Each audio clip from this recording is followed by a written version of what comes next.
नमस्कार, मैं हूं दीपक और आप देख रहे हैं डीएसके टॉक्स। बिग बॉस के 5000 साल के इतिहास का सबसे सुपर हिट सीजन और उसका सुपर हिट एपिसोड, इतना अच्छा एपिसोड कि जनता को शायद पागल खाने या फिर जंगल की तरफ जाने की जरूरत पड़ जाए। इतना भयंकर लेवल का एंटरटेनमेंट आज हमें देखने को मिला और सदी की सबसे महान एंटरटेनर डंबोलिना, कितनी मधुर वाणी है ना उनकी उनकी आवाज सुन के तो कोयले भी शर्मा जाती है। और एक बाप की औलाद बिचुकले साहब छाती पीट पीट कर खुद को आज कहीं ना कहीं वो जो कौन सी पिक्चर है हेरा फेरी, जिसमें वो परेश रावल के हाथ में बंदूक आ जाती तो जाग उठा मराठा, जाग उठा मराठा वॉरियर करके यहाँ पर बिचुकले, हालांकि वो टास्क के मूड में था और उसने जो टास्क के दौरान किया वो टास्क की डिमांड थी, लेकिन जिस इंसान के लिए बिचुकले साहब ने इतनी घटिया घटिया बातें कही, एक बाप की औलाद, वो टट्टी खाता है, वो टट्टी टेस्ट करता है, ये वो दुनिया भर की बकवास की, लेकिन जिस इंसान के लिए ये बातें की गई उस इंसान को रत्ती भर फर्क नहीं पड़ा।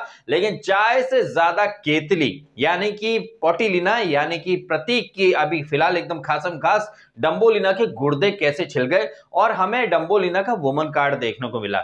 अब यहां पर हो सकता है डंबोलिना के फैंस हर तरीके से डंबोलिना को जस्टिफाई करेंगे, क्योंकि हमारे समाज में एक प्रथा रही है कि लड़की अगर रो देगी तो भाई सही मान ली जाएगी। लेकिन क्या आपको लग रहा है कि डंबोलिना आज कहीं से कहीं तक सही थी? मुझे तो वो शुरू से ही गलत लग रही है और जिस लेवल पे वो गिरती चली जा रही है इसका पूरा श्रेय जाता है सलमान खान को, क्योंकि उन्होंने गलत जाती डंबोलिना को कभी टोका ही नहीं, रोका ही नहीं। ये डंबोलिना बिचुकले के कैरेक्टर को खल्लास कर सकती है, उसे कुत्ता बोल सकती है, उसे बोल सकती है, लेकिन यहां पर ये प्रतीक की सस्ती वकील बनके कहीं ना कहीं फुटेज लेने के लिए यहां पर कूद पड़ी और पागलपंती की सारी हदें पार कर दी।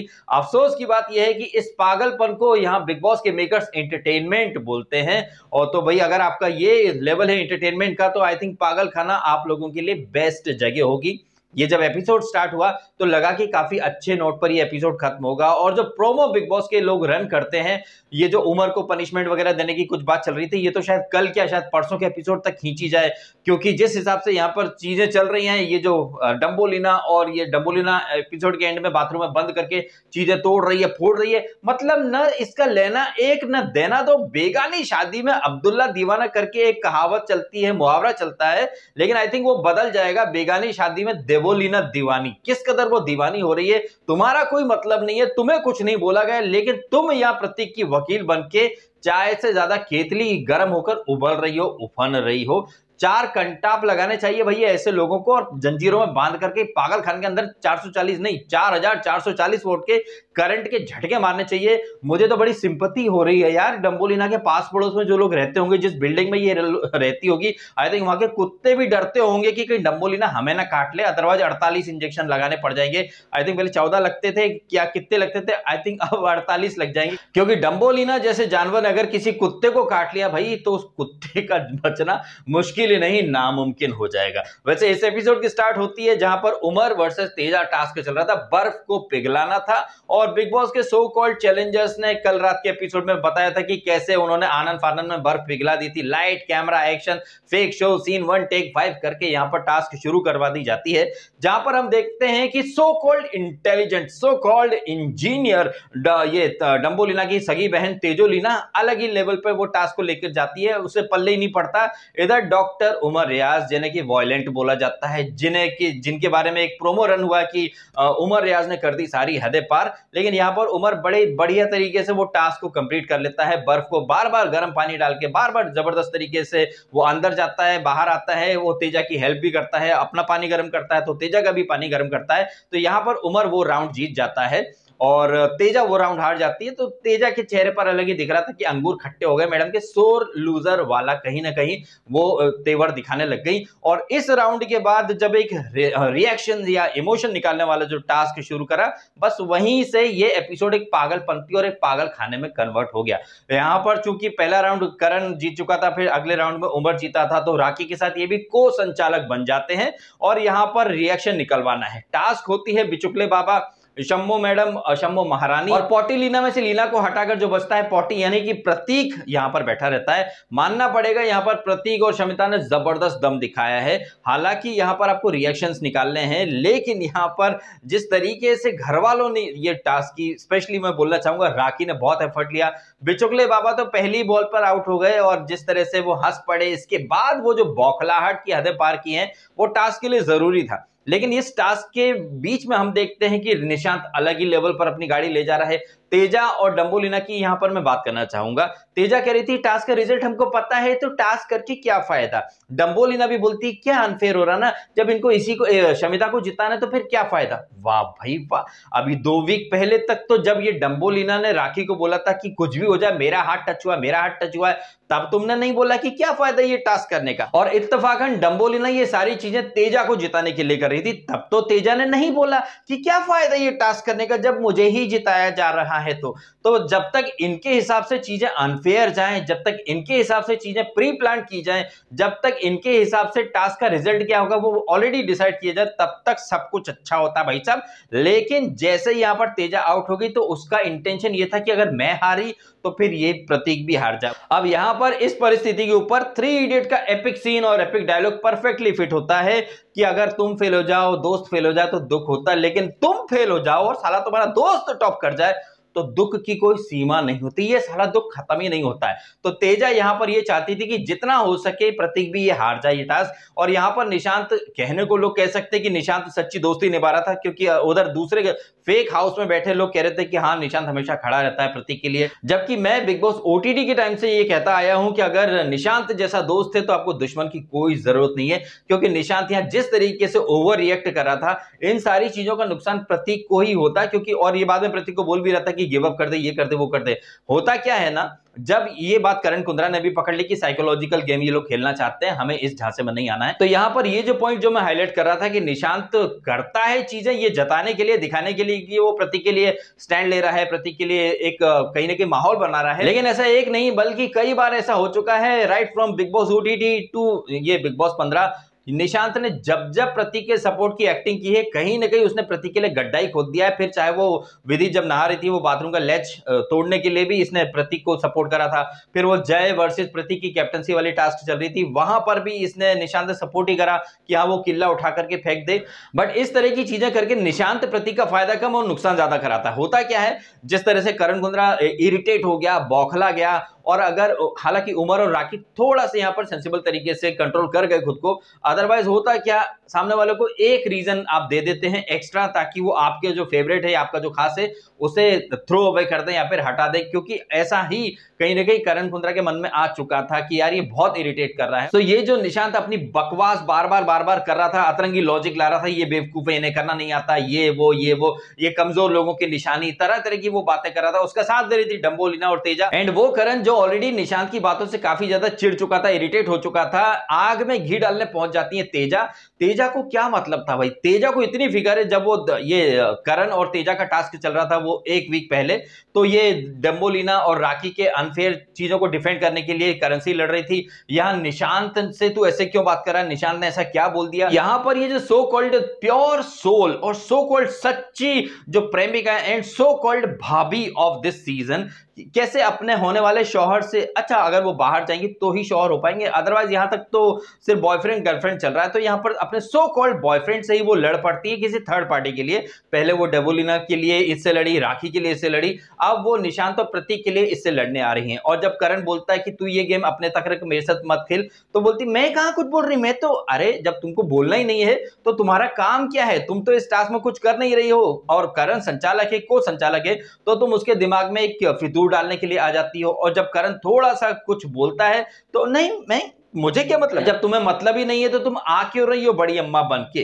खैर यहां पर रिएक्शन निकल नहीं पाता है, लेकिन हम इस दौरान देखते हैं कि प्रतीक 1-2 बार खांसता भी है और वो पानी की बोतल लेकर पीने भी लगता है। बीच में ब्रेक होता है तो वो घूसा मारने की बात करता है बिचुकले बाबा को, और बिचुकले बाबा भड़क जाते हैं। फिर तो वो इधर से उधर माइक घुमा रहे हैं, ये वो लकड़ी उठा करके इधर से उधर कर रहे हैं, मारा मारी की बात कर रहे हैं, चैलेंज दे रहे हैं, ये दे रहे हैं, वो दे रहे हैं। लेकिन प्रतीक एकदम पत्थर की मूर्ति बन चुका था, टस से मस नहीं हो रहा था। लेकिन उनकी चहेती डंबोलिना के गुर्दे छिले जा रहे थे। ये डम्बोलिना कितनी आसानी से भूल चुकी कि इसने बिचुकले को चूतिया बोला, कुत्ता बोला, पता नहीं क्या क्या बोला, लेकिन यहां पर ये बिचुकले को बोलने आ गए कि ये तुम्हारी पर्सनैलिटी दिख रही है, तुम चीप हो, तुम चीप हो। डम्बोलिना जी, तुमसे ज्यादा घटिया और चीप कोई भी नहीं है। इनफैक्ट गटर में जो सुअर रेंगते हैं वो भी शायद तुमसे ज्यादा अच्छे ही निकलेंगे, जिस कदर तुम अपने मुंह से गटर निकाल देती हो। तुमको तो बोलने का कोई हक ही नहीं है कि कोई चीप है या घटिया है। एक्चुअली मैं बिचुकले जो कर रहा था वो तो टास्क में कर रहा था, तुम तो टास्क नहीं होता तब ये सभी अफलातूनी बातें करती, कुत्ता वगैरह बोलती हो, उड़ उड़ के आती हो, चीखती हो, थूकती हो, चप्पल ले लेके भगती हो, लेकिन अगले दिन उस बिचुकले जिसको आप इतना बुरा बोल रही हो उसके कपड़े भी धोने लगती हो। यही बात यहाँ पर रश्मि भी हाईलाइट करती है। बट यहाँ पर मैं उम्मीद कर रहा था रश्मि से थोड़ी मैच्योरिटी की। जब आपको पता है कि दो लोग लड़ रहे हैं तो रश्मि को यहाँ पर चुप रहना चाहिए। इसी वजह से ये घर सडनली पागल खाना बन गया, क्योंकि यहाँ पर रश्मि, उधर डेबोलिना, उधर बिचुकले, जगह जगह से ये लोग लड़ रहे हैं। सेंसिबल लोग कौन लगे मुझे यहाँ पर? शमिता काफी सेंसिबल लगी, प्रतीक काफी सेंसिबल लगा। वो चाहता तो वो भी यहाँ पर बहती गंगा में हाथ धो सकता था, लेकिन उसने काफी कंट्रोल किया।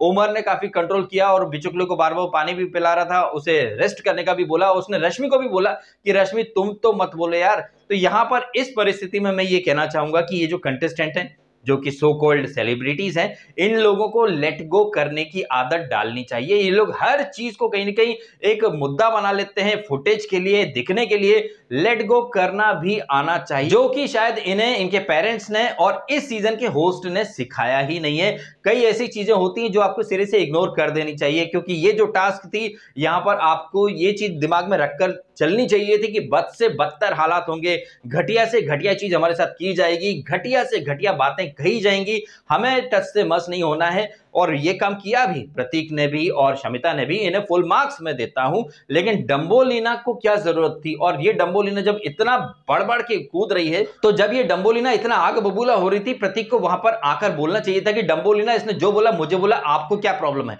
जनता देख रही, ऐसे तो बहुत बोलता है, जनता देख रही, जनता देख रही, जनता देख रही। अब क्यों नहीं बोला उसने कि जनता देख रही है, आप मत बोलो, ये बोलो? आपने भी तो इतनी गाली गलौज वगैरह करी थी। तो यहां पर एक अच्छा मौका था प्रतीक के पास भी एक खुद की इमेज और अच्छी बनाने का, कि वो डम्बोलिना को बोलता कि आप क्यों इतना कर रही हो, उसने जो बोला मुझे बोला है ना, आपके गुर्दे क्यों छिल रहे हैं, और आप आज लड़ रही हो, कल उसके कपड़े धो दोगी, परसों उसकी पीठ दबा दोगी जाके। तो ये आप जो कर रही हो ना, ये दिखावे की एक्टिंग है, ये मत करो। तो यहां पर अगर इस तरीके से चीजें कंट्रोल की जाती या फिर इस तरह से बोला जाता तो थोड़ा बेटर है। लेकिन एक बहुत अच्छी अपॉर्चुनिटी जो है प्रतीक ने वो मिस कर दी। हालांकि बाद में शमिता और निशांत के साथ वो बात करता है, निशांत कहता भी है कि बिचुकले ने ऐसा कोई खास गलत बोला नहीं है, और ये डम्बोलिना ओवर रिएक्ट कर गई और बाथरूम में बंद करके खुद को मार रही है, चीजें तोड़ फोड़ रही है। अब ऐसी हरकतें कोई सामान्य इंसान तो कर नहीं सकता। ऐसी इंसान कोई साइको, कोई पागल, कोई चुड़ैलपंथी वाला ही इंसान ऐसी हरकतें करेगा जिसका कोई लेना देना ही नहीं है। खाम में बाथरूम के अंदर घुस के वो चीजें तोड़ रही है, फोड़ रही है, चढ़ रही है उसके ऊपर। बंदरिया, उसने बोला तू बंदरिया, तेरा खानदान बंदरिया, अरे तू तो उसको कुत्ता बोल चुकी है, और अगली बार तूने जाके यही है जो मेरे दिल समझ सकते हैं, एक्स्ट्रा मैरिटल अफेयर डील, ये वो, आपके कपड़े, पीठ दबाना। मतलब समझ में नहीं आता इनका कैरेक्टर क्या है यार। कभी ये अवनी बन जाती, कभी मंजुलिका, तो कभी मंजुलिका की भी बड़ी अम्मा बन जाती हैं। पूरे एपिसोड का सत्यानाश करके रख दिया है इस डम्बोलिना ने। ये एपिसोड जो कि शायद और अच्छा जा सकता था, हम और जो टास्क देखते डम्बोलिना वर्सेस रश्मि की, जो कि शायद हमें कल देखने को मिले अगर बिग बॉस दिखाएंगे तो। क्योंकि बिग बॉस को टास्क नहीं दिखानी है, बिग बॉस की ये नौटंकी ज्यादा दिखानी है। शायद इसीलिए बिग बॉस ने यहाँ पर डम्बोलिना जैसे कार्टून को ला करके रखा हुआ है, बिचुकले जैसे इंसान को ला करके रखा हुआ है। इन सबको भी पता है भाई कि कितना भी लड़ लेंगे, भेड़ लेंगे, नेक्स्ट डे चाय साथ में पिएंगे। और ये वो डम्बोलिना है जिसने जब विशाल कोटियान और जय भानुशाली के लिए जब आई थी, तब इसने कहा था कि आप लोग कैसे हो, आप लोग सुबह लड़ते हो, शाम को चाय पीने लगते हो, थोड़ा तो कम से कम एक मेंटेन करो वो लड़ाई झगड़ा। लेकिन ये डम्बोलिना बिचुकलों को इतना बोला और कल सवेरे उठ के चाय पी लेगी जाके। तो ये डम्बोलिना ना सिर्फ भयंकर लेवल की चुड़ैल है, साइको है, पागल है, बल्कि नेक्स्ट लेवल का थूक कर चाट जाती है ये। और तेजा तो इसकी संगत में कतई जहरीली लगती जा रही है। कौन है वो लोग जो इस छछुंदरी को प्योर सोल बोल देते हैं? प्योर सोल कहीं नहीं है, एक नंबर की खुन्नस बाज महिला है, सॉरी बच्ची है। वो तो बच्ची है ना, दूध बच्ची हूँ मैं, करण मेरे को गोदी में लेकर चलो ना, मैं तो बच्ची हूँ। हाँ, मुझे पिज्जा खिलाओ, मुझे ट्रॉफी दिलाओ, उससे डायपर खिलाओगे बेबी। ये हरकतें वो करने आई हैं। वैसे लाइव फीड के अकॉर्डिंग अब इनका दोस्ताना रश्मि से थोड़ा नजदीक आ गया है, बढ़ चुका है, क्योंकि रश्मि वो टास्क जीत जाएंगी तो रश्मि भी वीआईपी जोन में आ जाएंगी, यानी कि उन्हें भी एक स्टार मिल जाएगा। तो जिधर पावर यानी जिधर वजन उधर भजन करती है ये सो कॉल्ड प्योर सोल वाली बच्ची। आज के लाइव फीड से तो यही तस्वीर निकल के आई है कि वो रश्मि की थोड़ा क्लोज आ चुकी है, क्योंकि डम्बोलिना के पास अब कोई पावर नहीं है और राखी भी करण और उमर के थोड़ा नजदीक आ चुकी है और इनके साथ अभी रश्मि भी है। तो ये सो कॉल्ड प्योर सोल वाली बच्ची, दूध पीती बच्ची अभी रश्मि से थोड़ी नजदीक है, बराबर ही है मिलोड। आप कमेंट करके जरूर बताइएगा जिस तरह से डम्बोलिना ने पागलपंती की सारी हदें पार की है और लॉर्ड बिचुकले ने अपनी शर्ट निकालकर 5 किलो का बड़ा सा पेट और 5 किलोमीटर लंबे बाल जुल्फे लहरा लहरा कर जो उन्होंने माइक खिलाया, आज आवाज तो हो ही जाए हार पार जिला धार। क्या कहना आपका इस पागलपंती के ऊपर, कमेंट करके अवश्य बताइएगा। एंड क्या आपको नहीं लग रहा कि जितने भी लोग रहते हैं डम्बोलिना की बिल्डिंग में, आई थिंक उन तमाम लोगों को पुलिस में एक फरियाद पहले से दे देनी चाहिए कि हमारी बिल्डिंग में कुछ भी हुआ तो उसकी जिम्मेदारी डम्बोलिना होगी, क्योंकि ये साइको है, कुछ भी कर सकती है, इससे इंसान तो क्या कुत्ते भी सेफ नहीं है। ऐसी कोई फरियाद या एप्लीकेशन या एनसी ऑलरेडी इनके नजदीकी थाने में इन्हें जमा कर देनी चाहिए। जिस तरह से ये दूसरों के मुद्दे में कूदकर एक जबरदस्त तरीके तांडव करती है, क्या पता इसकी बिल्डिंग में अगर लिफ्ट टाइम पर नीचे नहीं आए तो वॉचमैन को उठा करके फेंक दे, या दूध वाला टाइम पर दूध देने नहीं आए तो सबके घर घर जाके सबको दूध उठा उठा करके फेंक दे। भाई ये कुछ भी कर सकती है, चुल्लू भर पानी में डूबना चाहिए। ये डम्बोलिना जैसे लोगों को सेलिब्रिटीज बनाकर नेशनल टीवी पर प्रमोट करने वाले maker Salman Khan, Colors TV, इन सबको शर्म से चुल्लू भर पानी में डूबना चाहिए कि इन्हें पूरी दुनिया में डम्बोलिना ही मिली, जो अपने बिग बॉस 13 में भी ऐसे ही हक के गई थी, यहां पर भी हक रही है, पागलपंती की सारी हदें वो पार कर रही है। क्या कहना आपका, कमेंट करके अवश्य बताएं। और यदि आपको ये वीडियो अच्छा लगा तो वीडियो को लाइक करना, कमेंट करना, शेयर करना और करना सब्सक्राइब डीएसके टॉक्स को। यदि आपने नहीं किया तो आपने समय निकाला, वीडियो देखा, आपका बहुत बहुत धन्यवाद। Thank you so much.